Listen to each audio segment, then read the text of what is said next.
Hello and welcome to Red Bull. If you like my videos, please like and subscribe. Thanks everybody for the kind words and advice. Now, let's get into the story. Original story. I caught my wife cheating. I was using my wife's laptop, with her permission, to look for jobs as my previous employer decided he didn't need to pay me. Her homepage is Google. And I usually don't pay any attention to it. But today her email summaries caught my eye.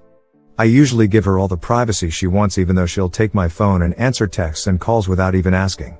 She's usually hates when I touch her phone or computer. And now I think I know why. Most of the email summaries on the homepage were from a guy she knows from work and were sexual in nature. I was flabbergasted. I know our relationship is a bit strained because we just got married 3 months ago and I lost my job. But I didn't expect this. I had to know what was going on, so I read her emails. They include cyber sex and picture swapping. The pictures aren't nude, just suggestive. Very suggestive. They also talk about figuring out a way to get together without me and his wife being there. What do I do? Should I confront her and admit how I found out? Is this not a big deal? Excuse any grammar or spelling errors, as I'm all kinds of confused/pissed/hurt right now. Update: awake already. She's gone to work for the day. I was able to fake grogginess/being asleep when she was getting ready and leaving. But she wants to have lunch together. I think I'm going to find something that needs to be done around that time. I need a bit of time to vent with a friend to figure this out. I hadn't considered letting someone hold the guns. I'm going to go do that in an hour or two after I go work out to burn some steam. Also going to take her handgun and let someone else hold it. I have copies of all the emails now. And I've removed all of the photos she had of me, and that could come back to haunt me. We live in Texas. It's a non-alimony state and she can't take my car because of the way the law is written here. Likewise, I can't ask for her car or alimony from her. The PS3 will be sold in a few hours to a friend who's broke a few weeks ago. Those really are my only possessions that matter. No dogs or cats and no kids. We went to high school together, but didn't talk much. We really began a friendship about 4 years ago and began dating exclusively 2 years ago. I am at least somewhat whipped. As for her being allowed to read my texts and whatnot, I really didn't mind. I let my friends answer my phone for me when I'm doing stuff or chat on my AIM name. It's never bothered me. We do share our passwords. But I'll be changing mine. I have a place to stay. Actually several. I have great friends. Sometime after I confront her, I'll be going to talk with the lawyer my mom works for to find out how I should proceed. I want this to be as easy as possible. Edit 2. I confronted her last night. I told her over the phone when she got off work we had a problem we needed to talk about, but I wasn't up to it at the moment. I honestly don't know what to think anymore. She came clean, but doesn't think it was a big deal. She says she knows now that it was a big deal to me, but I never actually received an apology or anything like that. We are on speaking terms. Her family hates me now though. This is really hard for me to do. I'm a very closed off person. And she is the first person I have really and truly trusted to share all of my feelings with. Also, I am extremely unhappy with her dad. I turned my phone off after I spoke with her, because I needed some alone time. So he left 4 voicemails talking about how I have no balls and I need to man up. He then showed up at my family's house trying to find me. I shared what had happened with my mom because I needed comforting. So I have no problem with her sharing with her family. I do have a problem with her family becoming directly involved. I need more time to think about this. I'll try and update as soon as I come to a final decision. My wife came stumbling through the door at 4 a.m. on Saturday. We live in an apartment complex above a bunch of shops and bars. We had dinner. I decided I didn't feel like going out because I couldn't drink due to a work commitment. But I told her I didn't mind her going downstairs to have a drink or two. Around 12 a.m. I texted her to see what was up. She told me she was just getting some good advice from one of her girlfriends that tends the bar. I fell asleep on the couch and woke up at 3 a.m. finding that she still wasn't home and the bar had closed at 2. Worried, I sent her a text asking where she was. She replied, "I'm dealing with someone." I reminded her that the bar had closed at 2.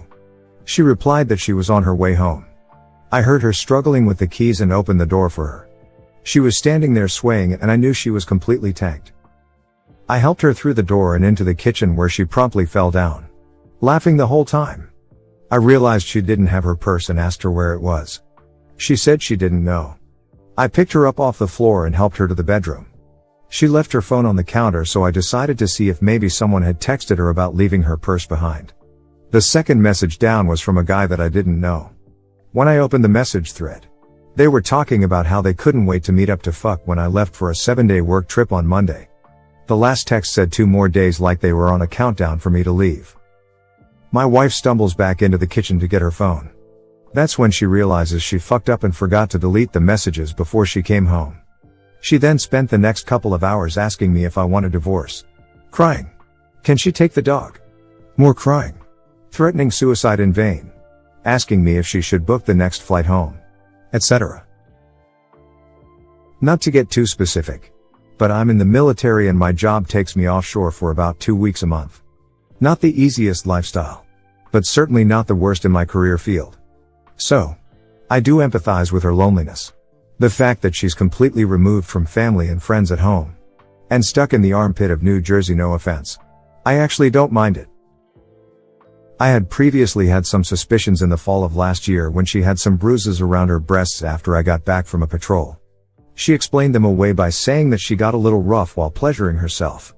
My gut told me it was bullshit, but when I confronted her, she denied it heavily. My suspicions grew more when a mutual male friend of ours suddenly became very unfriendly with her, but cordial to me, blocking her from all social media, her phone number, and refusing to acknowledge her presence when we happened to be at the same bar or restaurant. She later confirmed that he had given her those bruises, but they had not been intimate. She also denied intimacy with the guy she was basically sexting. But my gut is telling me that's a lie also. I've stuck by this woman through a lot of bullshit. I'm a very laid-back person and my stress has been peaking since we got married. She's gotten her second DUI. The first since we've been together. And basically ruined whatever plans we've had for a family due to the financial constraints and the fact that she can't drive. She's been going down to the bar almost every night. Sometimes I've been with her, but most of the time I can't, since I have to be a responsible adult, and fucking something up when I'm hungover can result in UCMJ punishment. I'm up for transfer and I need to make a decision before February 1st. Behind door number 1 is forgiveness. I take her back. Try to move on. Continue to support her. And continue on the family path of buying a house and having children in Florida. Behind door number 2 lies a clean break. I won't owe her anything in alimony. We don't own property together. And I would move to downtown Boston and live the bachelor lifestyle. The job that I really want is there. Being gone for a couple of months at a time out to sea. Something that isn't possible if I want to stay married. My main concern is that I'll be 32 years old. I've heard that dating can suck in your 30s. But I know there is plenty of potential to have a very good time. A life goal is to settle down, get married, and have children. Something I thought I was getting when I married my wife. So, great Reddit advisors. Which door should I choose? Edit.